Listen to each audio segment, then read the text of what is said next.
À sa mort, il est possible de léguer toute ou partie de son patrimoine à une ou des personnes de son choix.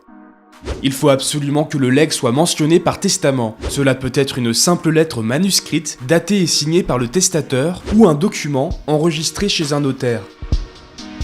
Le légataire peut être une personne physique, sans forcément de lien de parenté avec le testateur, ou une personne morale. Dans ce dernier cas, il peut s'agir d'une association, d'une fondation, ou d'une collectivité locale. Le legs peut porter sur des biens mobiliers comme des meubles, des objets ou un portefeuille de titres, ou des biens immobiliers comme un appartement, une maison ou un terrain à construire.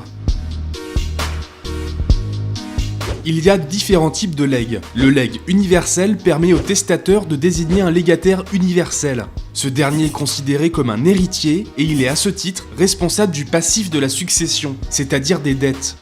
En présence d'enfants ou d'un conjoint, le legs universel ne doit pas empiéter sur la réserve héréditaire, soit la part du patrimoine réservée aux héritiers prioritaires. Les biens peuvent se retrouver en indivision entre les héritiers et le légataire universel. Le legs à titre universel porte sur une partie des biens ou sur un pourcentage de l'ensemble du patrimoine du défunt. Le légataire à titre universel n'est pas considéré comme un héritier, mais doit payer les éventuelles dettes de la personne décédée proportionnellement à sa part ou son pourcentage. Il peut être en indivision avec les héritiers et le légataire universel. Les autres legs relèvent du legs particulier.